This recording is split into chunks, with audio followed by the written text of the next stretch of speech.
It seems to be D-Day for Janet Yellen. It's D-Day for global equities. As the two-day FOMC meet draws to a close later today, all eyes are trimmed on Janet Yellen's policy announcement. Yellen, remember, has had her finger over the trigger for a while now, but investors over the world are anxious to see if she will finally take the shot. Global markets are trading with steady gains as we speak, and investors are all but certain that Yellen will take the plunge. Markets across Asia and Europe endured a perky day of trade, while the dollar held on to steady gains. Now, for a complete analysis of the Fed's policy announcement, we're joined by Tanveer Gill from our global desk, Megha Chadda from our markets desk, and our consulting editor, Maithili Busnurmat. Thank you so much, women, for joining us on the show. And Tanveer, let me start with you first. Just hours away from the Fed's policy announcement, what exactly are the factors at play here? Will Yellen stick to the script, or will she throw all of us a surprise, Tanveer? We are hoping that she sticks to the script, and that would be better for markets at large globally. But here's the checklist essentially. It boils down to three macro variables. One is the trend on employment and whether the Fed is comfortable with the labor market conditions. And their outlook remains sanguine on that. Second, of course, is the inflation outlook, given where crude prices are and the influence that the energy sector has in the overall inflation print in the US. And that number grossly undershooting the Fed's long-term target of 2%. So, how inflation will play out. Will there be a sudden spike in 2016? If that is the case, then, the Fed would not be so concerned about going slow on hiking rates. And then the third aspect is, of course, growth, which is largely coming in tandem with the Fed's expectation of between 2.1 to 2.5% annualized for 2015. But really, the market is going in with an expectation, and the script really is expecting a rate hike of 25 basis points plus a dovish stance. That is to say that, future rate hikes will be data dependent. And these will be the three macro variables that the Fed would continuously monitor and review. Anything aside of that, whether it's a no rate hike, which is a very slim chance, almost negligible, or there's a rate hike with a hawkish stance in anticipation that inflation could pick up midway through 2016, then that could maybe call for more adjustment and volatility in the markets in the near term.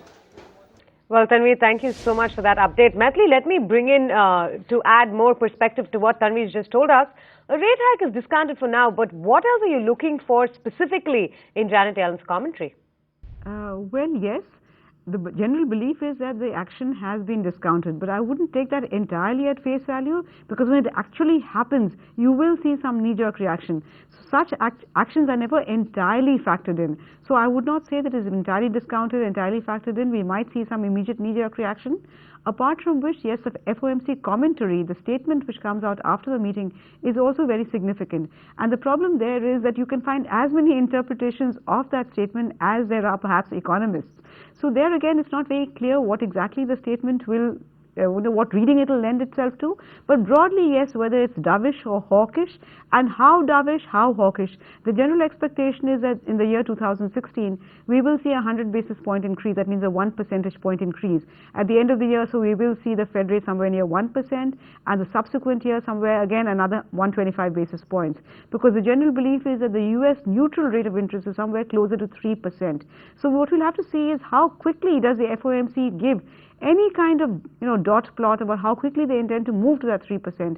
General expectation is that it will be a slow and gradual increase, and even though there is an increase, since that increase is buttressed by the fact that the Fed is taking this action because it is convinced about the strength of the US recovery, there is in the medium term something reassuring. So we'll have to see what exactly the commentary gives us, how much light we are able to throw upon it, and of course it always depends on how the markets interpret it.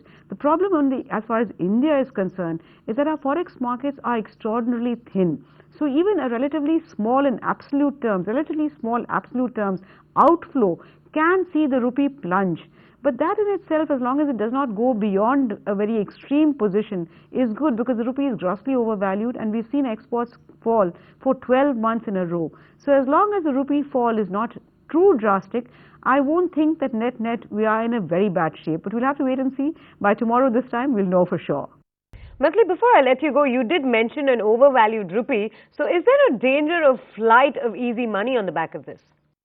Well, some of the money will definitely flow back to the US, because the differential between the US and India in interest rates will decline to that extent.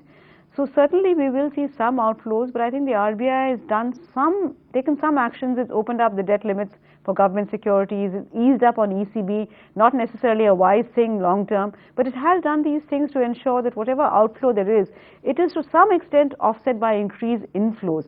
But we'll have to wait and see. But yes, immediately there will be an outflow. The question is, will the herd mentality win or will reason win? So we'll have to wait and see tomorrow. As I said, by tomorrow, by this time, we'll have a clear sense of which way we're heading. Maybe good, maybe bad, but the way I look at it is that as compared to other emerging markets, we'll be relatively better placed. Is that good enough? We'll have to wait and see. In fact, before I bring in Megha Chadha to this entire conversation, let's hear out the biggest global market voices, each of them whom feel that the Fed will rate hikes later today. In fact, they also remain hopeful of a dovish message from Fed Chair Janet Yellen.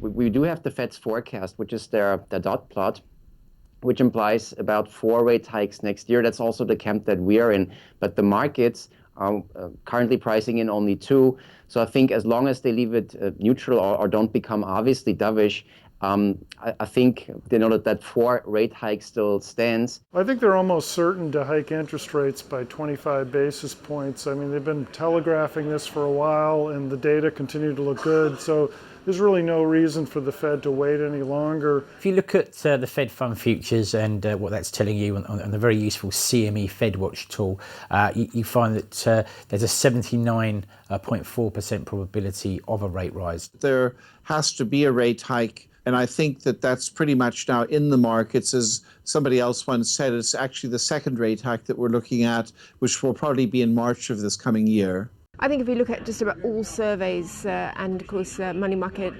expectations too, that it does seem to be almost a done deal. Now, purely from a credibility point of view, it seems very unlikely that the Fed will not disappoint. Important message that we can get from the Fed are those which relate to the trajectory of interest rate increases, and from what Janet Yellen has been saying recently, we could get a dovish message with a Fed hike. December 16th rate hike looks pretty darn likely. So yeah, I think people will be very surprised, let's put it that way, if they didn't deliver, and they'd be asking themselves, what on earth has gone wrong? Why didn't they hike rates? They must know something. So for that reason alone, I think the Fed wants now to deliver, because anything other than that sends quite a negative message. I think most people will be a bit worried. There is still quite a bit of volatility on the markets. The market does seem to expect a move from the Fed. However, we have been in a situation where we have had very easy monetary policy from the US for a very, very long time. So I think the market will probably be a bit panicked over the end of this easy monetary policy in the US finally after so many years. Onward straight then to Megha, who will tell us how exactly the markets fared back home on Dalal Street. Megha, thanks so much for joining in. And markets staying firm with the Sensex and Nifty gaining over 0.5%. Does it seem that investors are all geared up for the Fed finale then, Megha? Well, certainly Indian markets had a rather good run today, but keep in mind that we were still a little quiet compared to some of our other Asian peers. If you took a look at the Japanese markets or even the Hang Seng for that matter, they all ended up over 2% apiece. But like you said, for the Sensex and the Nifty, we added on close to about 0.5% apiece. The broader markets did see a fair amount of activity, and it was the rate sensitives that were in focus ahead of the critical decision by the US Fed later in the day today. In fact, take a look at the way the banks performed. You had the energy pocket outperforming. And ditto was the case, a surprising mover in the form of the real estate pocket, which was also up over 1% right now. On the flip side, though, autos had a rather tough day, of course, after you had the Supreme Court decision on diesel vehicles coming through for the national capital. So not surprisingly, you saw Mahindra & Mahindra, which has a fair bit of portfolio exposure to the diesel vehicles. That one tumbled over 4%. But on the other hand, you had the energy majors like KN and ONGC that led the charts on the benchmark indices. In fact, even they were up, I think, between 3.5% to about 4%. In fact, even telecom had a rather strong day. So you had a good show put up by Bharti Airtel as well as an Idea Cellular. Since we are talking about the Supreme Court decision, the flip side of that is, of course, the search for cleaner fuel, clean energy, and gas companies, the likes of an IGL, a Gujarat Gas. They had a spectacular session. They were all up over 5% comfortably and stayed at those levels as well. And on the mid-cap front, you know, some of the names that also had a good rub-off impact was the likes of a Praj Industries on the expectations that ethanol production would pick up in the country. So that one did really well for itself. Even a Pipavav Defence. Do keep in mind that the open offer by Reliance Infra closed yesterday, and today the stock was up 17% on closing basis. Even Aralis India from the Agri Pack had a rather good session. Sugar stocks also, of course, after the Lok Sabha cleared that sugar cess bill last evening, were also looking quite buoyant today.